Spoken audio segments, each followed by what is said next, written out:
Well, I'll tell you what's not changed since I started working in audio media in 2005. So that's like 16 years ago. Something that's not changed is that there's always going to be like the tonnage, like people wanting to sell impressions. We just need to reach all these people in all these places, and we just need, to pump out as big of an audience as we can. That's always going to be a part. So dynamic insertion makes that function, and it makes it scalable, and it allows people to really like step on the gas and flood a whole country, in our case, with a message. It all begins by understanding the mind. I want to be happy now. I don't care about the future. I want to be happy right now. You are not alone. You are never, ever, ever alone in this. To help my voice grow and giving me freedom to be creative on my own. I'm Christina Barcy. Welcome to Be Bold, Begin, a podcast dedicated to you, the creative, the healer, and the innovator. The topics and conversations we have here are designed to help you discover what might be getting in your way and offer you tools, techniques, and guidance to move through them. I live in the imposter's body more than I live in my own body. I don't have to feel like I don't deserve this. This is where creativity and healing intersect. If you decide to be bold and begin, you have the opportunity to feel humbled and empowered. I totally believe that. I'm a certified Kaizen Muse creativity coach, a certified Reiki energy healer, and an entrepreneur, artist, and presenter. I will share with you my experiences, my proven tools and techniques that helped me and my clients and loved ones shift and expand in the areas they most desired. This is a gentle and open space where you will hear how others are being bold to encourage you to begin your own journey or expand the one you're on. This is Be Bold Begin. If you've ever needed the 1-2 on how to work with brands, what they're looking for, how to leverage your niche to monetize, and all the definitions around CPMs, dynamic ads, and more, then this one's for you. Allyson Marino, the founder of podcast ad agency Lipstick and Vinyl, breaks it down for you.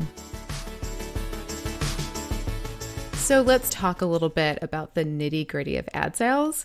So it's such a mystery to so many people. So I want to break it down a little bit. Can you just give us a rundown of how it works in the podcast space? Yes. Advertisers are buying audience. That's plain and simple. That can mean they want to buy a ton of ears, a ton of listeners, or it can mean they want to buy very specific listeners.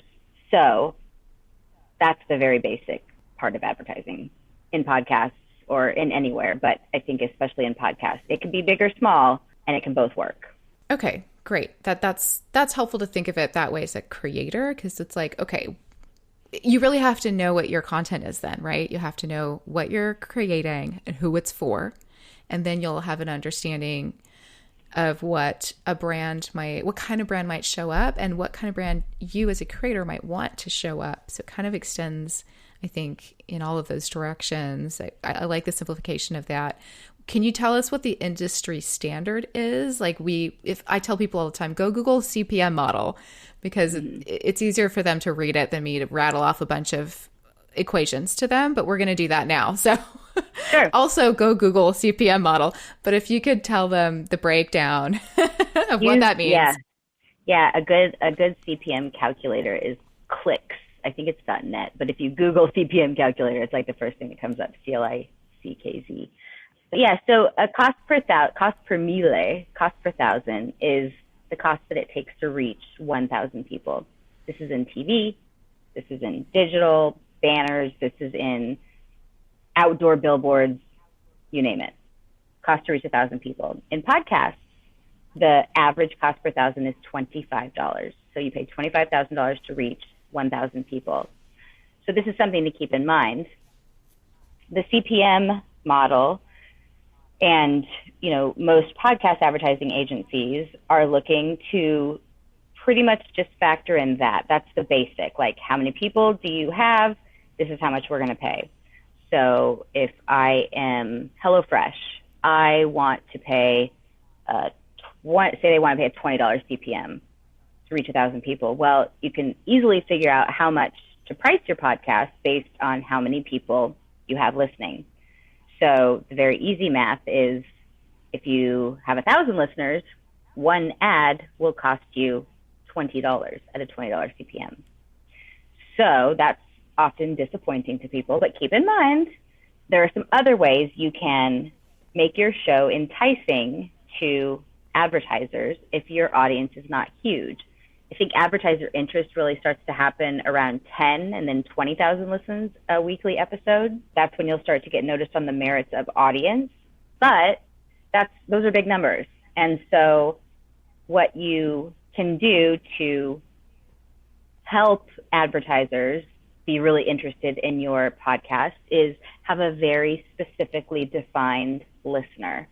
So iHeart is working now with a network called the Meat Eater Podcast Network. And this is a good example because the shows are about fishing and hunting and guns and deer and all things hunting. So advertisers that make, trailers and guns and outdoor wear and ice chests and knives and all those things, like that's a really specific audience that they're thrilled to learn that this Meat Eater Podcast Network exists because they're like, you found our customer. We want to use you to talk to them. There's nobody else that so exactly talks to our customer. So that's a really, I think, straightforward example where if one of their podcasts had 5,000 listeners, even at a huge company like iHeart, if somebody who makes axes or whatever, they're going to be interested in that podcast. It doesn't have to have 1 million listeners because they're reaching their target. Yeah. So that's one thing. So you can be really, really, clear about who you reach. And sometimes with more creative projects that are like storytelling or more experimental, that might be a little bit more difficult. But if you can tell a story about who your customer is, psychographically, whatever, like it's a woman who's in her 20s and she's really, she lives in a smaller town and she likes to read these books, or these are her favorite authors, whatever, you can start to paint a picture. And that's what's really important. So knowing who your listener is one thing, and be able to tell that story really clearly, because that's what brands are looking for. Like, how can you help me reach my customer?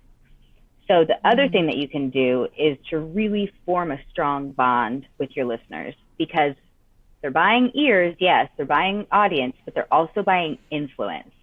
So if you have, and you can find out what your influence is too. Like if you take a listener survey, if you ask people to comment and give you feedback on your episode, if you engage people and they're responding to you, that's a good measure of engagement. Like it's just, it doesn't have to be like a number in a spreadsheet that's spit out from a platform. It's just, you have a sense for if your audience is really, really engaged. So by doing everything you can to keep your audience engaged, and then, only approaching advertisers who are products that you would use, products you think your listeners would like. Maybe it's a reading light for that girl who really likes books, who lives in Oregon or whatever. I don't know. But, then you can tell a story to an advertiser that's really specific to them, and you don't have to have a huge audience. And so maybe when it's something very specific and the story really works, you say, my listeners are very, very engaged. Whenever we have like a clubhouse, or whenever we have like in our Facebook group, they buy each other birthday presents, or they're also, they're friends with each other. That sort of engagement is really important, because what an advertiser is measuring is, sad to say it if you're an artist, but like, how many widgets did I sell? I paid this much and I sold X amount of widgets. I needed to sell more widgets to make this campaign successful. You're really helping them sell the widgets. And that's not a bad thing. That's how you get to create more content. It's not a bad thing. It's commerce, and it's just how it works, and you're still a creator. But so just be really, you want to be an influence with your audience, because when you say, hey, I love this lip gloss, I use it and it's like minty and it makes my lips feel tingly, which feels cool, and it's really shiny, it doesn't come off of my coffee cup. Like, you could be real about it. People are going to do what you say because they trust you, and they're going to buy the product. And that's what advertisers are looking for. Thank you for that. That shines a light on so many angles for someone who, because a lot of people that start podcasts, there's this thing that is called pod fading, or, just burnout is what that means. And there's a moment where you're like, how do I keep this sustainable? And the goals shift to monetization and figuring out a way to keep things going so that you're not putting a lot of pressure on your listeners as well to like do patrons or support somehow, or there's lots of things you can do. But if you're interested in the ad sell market, I like that you focused on niching down and ways that people with smaller audiences can get started in monetization. And it really is about having all of that knowledge, because as a content creator, yes, it's if you really understand what you're trying to create and why, then you know who you're creating for, and then that person feels like you're speaking to them, right? So that person already feels like they're looking in a mirror. So they're going to show up and want to engage with other people that are like-minded. And part of the goal as a creator often is to create that community. So that should be already going on.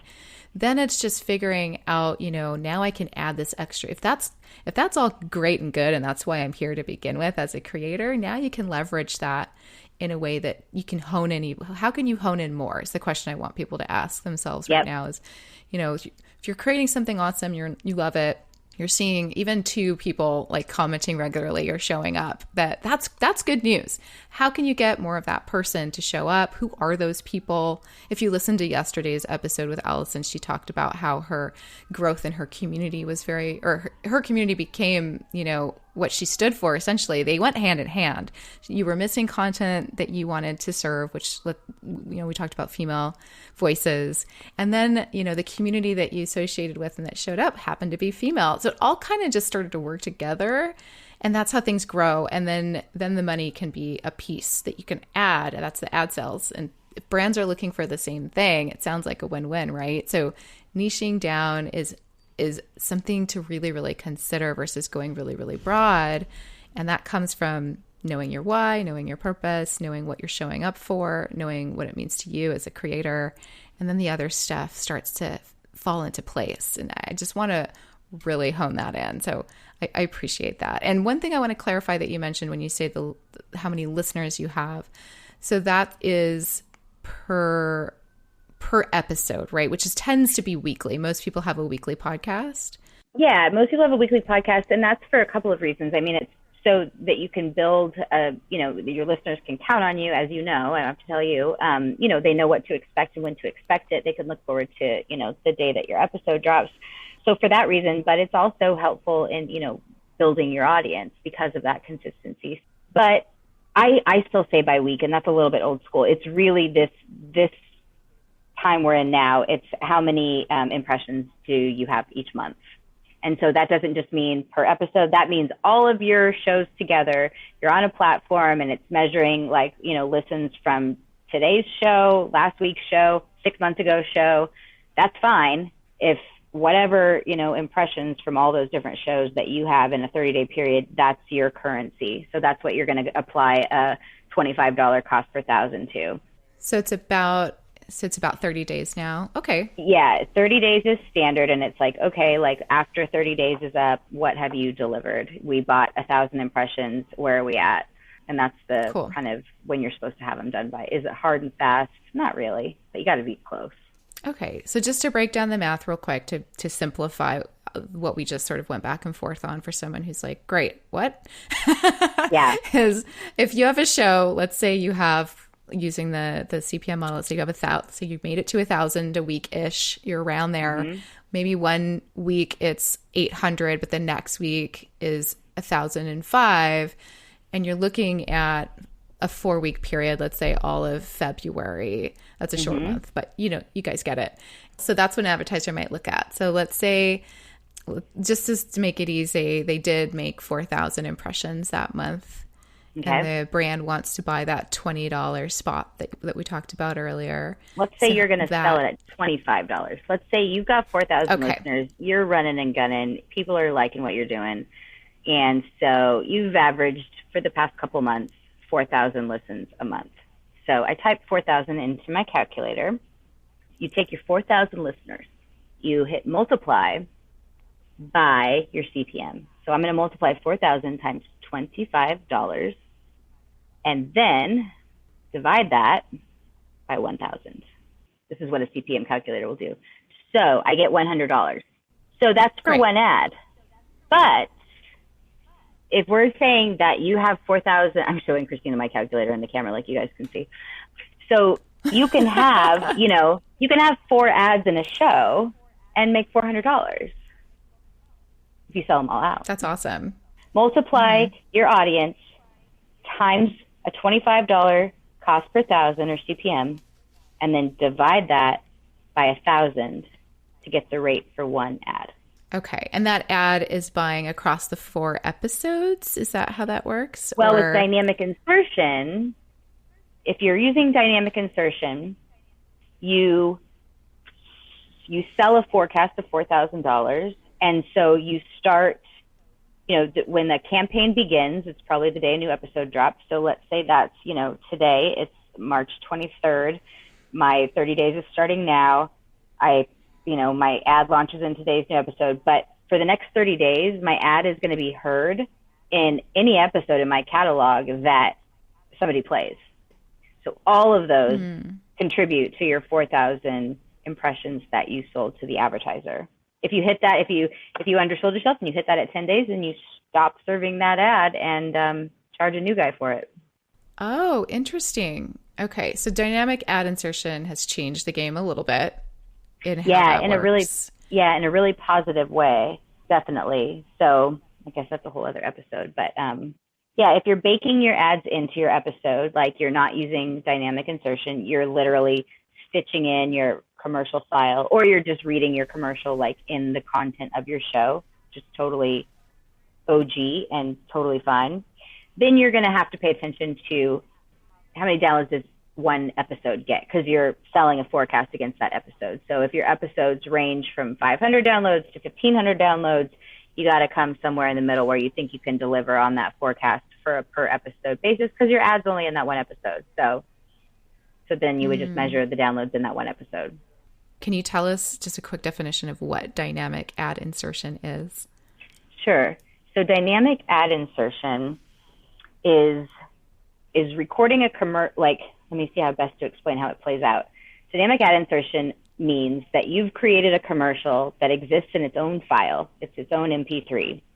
And in your show file, instead of inserting that commercial in your editing software, you're going to, when you upload your show file to your platform for dynamic insertion, you put little tick marks in the timeline, the waveform of your show. And you're telling the platform, this is where you can insert ads, ding, ding, ding. And so that means that when the person who is serving your ads, they get to use all the impressions, like I was saying, like during a period of time. So like, whereas if I sell today's episode at 4,000 impressions, I got to be prepared to give 4,000 impressions in that show, because that's the only place my advertisement is heard. Versus I get to make use of all my impressions by doing dynamic insertion, because I've got those little tick marks in all my shows. So that's telling the hosting platform, okay, we can take ads in all these shows. So if somebody's listening, somebody checks out your podcast for the first time, they're like, oh my God, I go back to the beginning, or, oh my God, I really like this person, I want to go hear their interview, whatever. You're going to get credit for that listen for a current ad campaign. It's also cool because this way your old episodes won't have old ads. Like they won't have some offer that expired 6 months ago. They'll have a new ad because, So I don't think I explained what dynamic insertion is very well, but that's kind of how it plays out. It's complicated without a visual, I have to say. Yes. And yes. But I think you did a great job explaining it. So when someone goes into, you have to have a platform that has dynamic ad insertion, firstly. Yeah. And if you don't have a platform like that, this won't make a lot of sense. But if you do, then once you upload your show, there is a ad selection button where you're making these markings, like you said, in the waveform.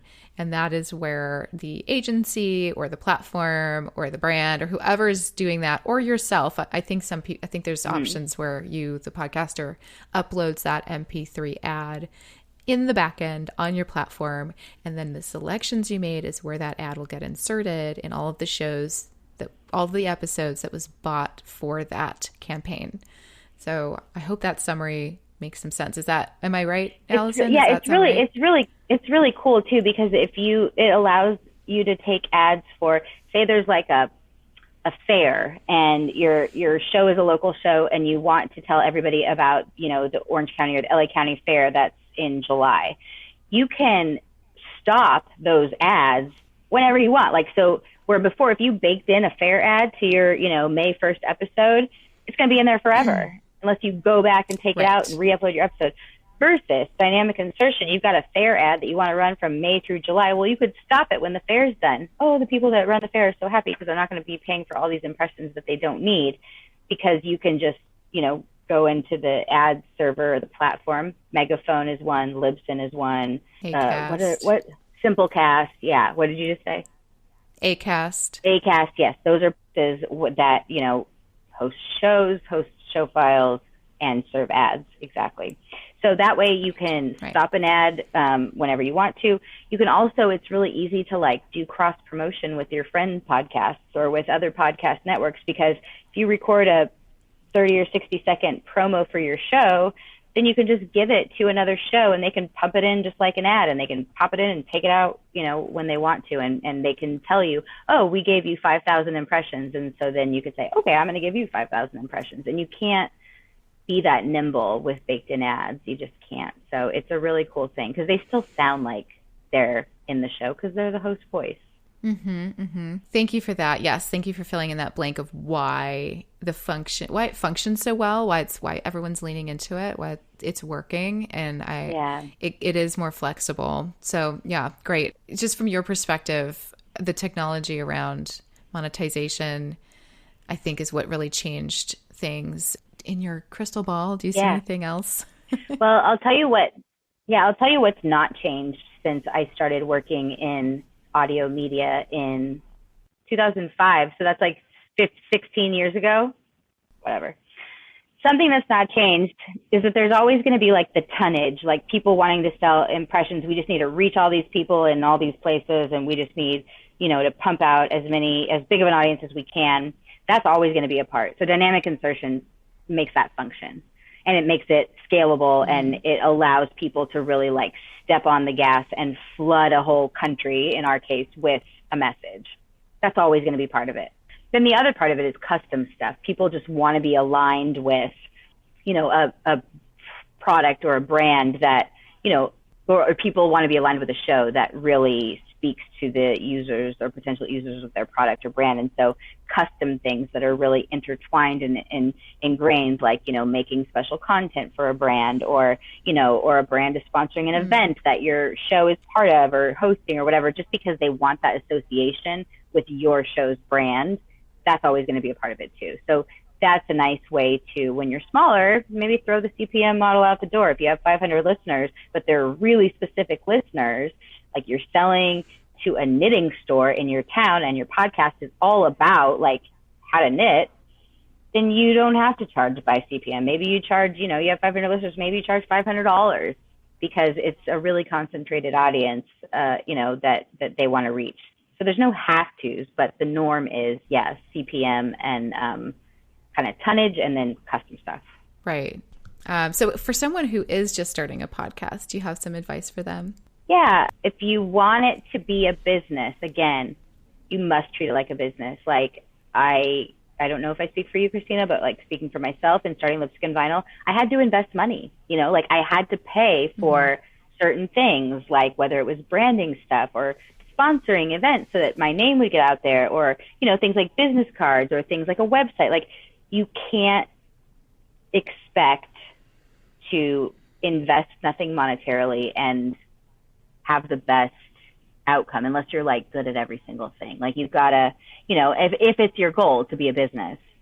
But I think either way, whether it's business or fun, just be ready for a marathon, not a sprint, and it takes a lot of love, and you got to have a lot of love for what you're doing to create and upload and do all the things that, are involved, from artwork to show notes and planning and guest booking and, not just recording and editing, but then finding people to listen. It's a lot. So it's got to be something you love. Don't be discouraged.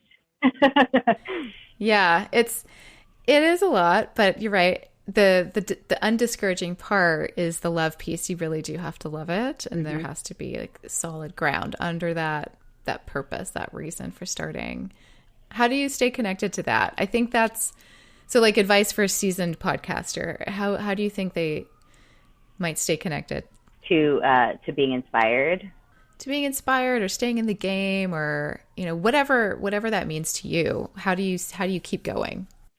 I think it's really important to find a community of people that you can collaborate with or can, commiserate with. Like, I know that you've become friends like with Ever and the whole Outlier team. And like, there are so many groups of people that you can, whoever you're like, it's really, community is so important. And podcasting can be a very, by nature, isolating experience. But by having others, they don't have to do exactly what you do. Maybe they do another aspect of podcasting, but to just, those people keep me going when I am, like pod faded myself, from a business perspective. So yeah, just make friends. And like, I can only speak for myself, but like, I follow all kinds of podcast people on Twitter. I just kind of surround myself with it so I feel less alone, because it is isolating. So it would just be to get a community.